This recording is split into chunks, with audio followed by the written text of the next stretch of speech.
everyone. In this video, we are going to have a small talk with one of the most known entrepreneurs in Orani, Bataan. We visited their store here in Greco Togato. We are talking about the owner and founder of Sabino Agri-Vet Supply, Mr. Edwin De Leon Sabino. We heard that he is a successful entrepreneur, so come and join us as we learn from him and discover what it takes to be a success in the business world.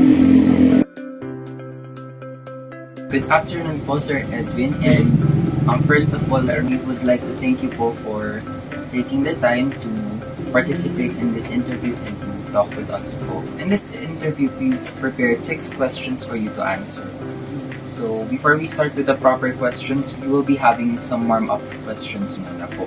So, the first warm-up question is, when you were a child, what was your dream profession po? Nung bata pa lang po kayo. Being a soldier. Being a soldier po. What were you doing in life prior to having a business po, nung wala pa pong business po? Before sa company, nagtrabaho sa mga broiler farm, tapos sa mga piggery farm. Yes. Isa na dun yung sa piggery, isa na yung kilalang business tycoon na si Formos Farm. Tapos somewhere sa Tarlac, Chinese din ang may-ari sa Victoria, piggery farm. Yung sinasabi ko naman na broiler farm sa Tanay Rizal. Okay. So, after nun, ang pinakahuli as a employee, Yunaco Company. How about the things po that interest you po? Okay. Kung bukod dun sa trabaho before, na as a employee, wala naman, trabaho, bahay, trabaho, ganun lang naman eh. Tapos, pag weekends, ayun, with the family. So now that we are done with the warm-up questions po, let us now proceed to the proper questions. First question po, sir. What motivated you to become an entrepreneur? Okay. Since na ito yung pinasok kong kurso, veterinary medicine, siya yung naging motivation ko as a veterinarian. Kailangan kong mag-isip ng negosyo or kahit naman nung as a employee, ganun, sa field na yun ang pinili kong trabaho. Kasi yun ang napag-aralan ko. Tapos, yun na rin yung nag-motivate sa akin nung magkaroon ng pagkakataon o dumating yung pagkakataon na get into business sa sarili. Ginrap ko na. Ang pinaka doon, yung profession ko. Follow-up question po, sir. Was Agri-Vet Supply your first choice? Yes, kasi nung time na yun, hindi na ako nag-isip ng iba eh. Unang-una related sa pinag-aralan ko. Although maraming field na pwedeng puntahan ng isang veterinaryo, pwedeng livestock, pwedeng exotic, pwedeng small animal practitioner. Pero since na yung naging trabaho ko ay sa field, sa mga animals, tapos dumating yung pagkakataon sa Agri-Vet Supply, may knowledge na ako, management, papakain, about medication. Yun na yung pinurso ko yun sa Agri-Vet Supply. Question number 2. What do you think are the characteristics and competencies that made you a successful entrepreneur? Malaking bagay yung experience ko before na pagtrabaho sa mga piggery farm, sa mga broiler farm. Yung experience ko na yon, yung ginamit ko para magkaroon ako ng bala, kumbaga, isang sundalo na makapagtayo ng ganitong negosyo. May knowledge ka na, nakakaangat ka sa mga ibang tindahan na ganito na feed supply. Actually, dito sa Orani, alam ko ako lang yung vet na may vet supply. Although yung iba, related din sa agriculture, pero animal science. Hindi sila vet.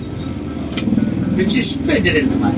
Follow-up question po. At first, were you confident that your business would grow to what it is now?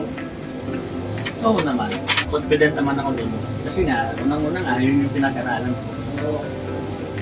Inisip ko na pagka ito'y tinayo kong business, since napag-aralan ko naman na at nagkaroon na ako ng experience doon sa napag-aralan ko bago na itayo, so very confident ako na mag-grow naman siya.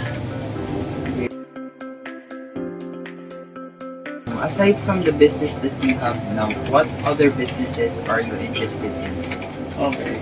Aside dito, kung sakaling mag-start na ako sa ganitong negosyo, dahil sa edad, kasi hindi maalis na, tumatanda tayo eh.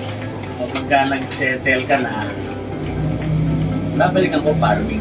Kasi doon kami nanggaling eh. Ang parents ko, farmer. Pinagpaaral sa aming magkakapatid ang dahil sa farming.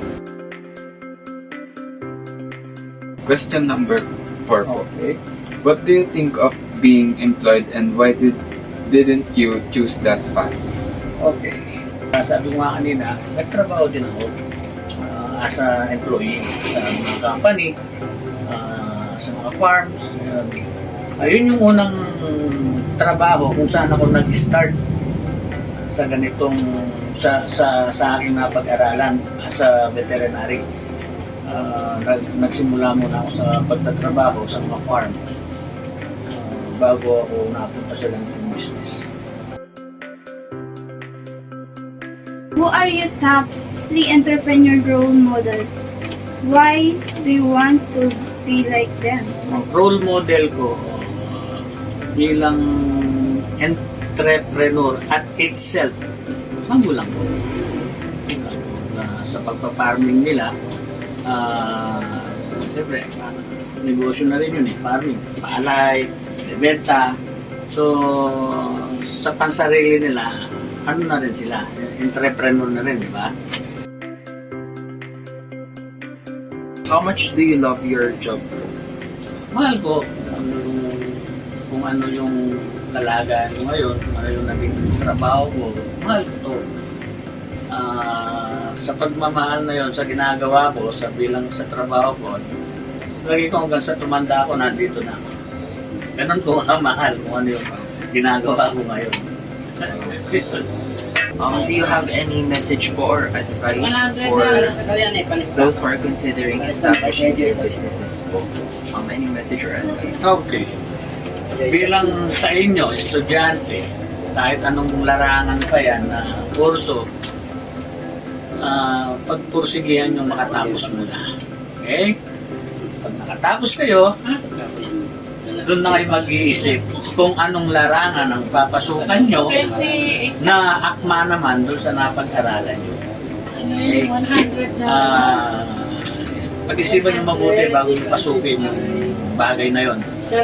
Dapat 100% kayong kumbinsido sa sarili nyo na yun ang gusto nyo. Kasi mahirap ang magpalipat-lipat ng trabaho. Thank you so much po, Sir Edwin, for giving us your time po and for participating in this interview. Thank you everyone for watching. So this is our interview with Mr. Sabino, the owner of Sabino Agrivet Supply here in Hueco, Tugatog, Orani, Bataan. Thank you everyone for watching and I hope you learned a lot from Mr. Sabino and thank you po, sir. Mr. Sabino is an example of a successful entrepreneur since he knows how to embrace adversities. His education and experiences related to his field have helped him become the successful entrepreneur he is now. For him, it is important to know what you really want and to be sure of which path you are taking. According to him, decisiveness is key as it leads to stability and success. Just like Mr. Sabino, you too can be a successful entrepreneur as long as you possess the determination and passion for your business.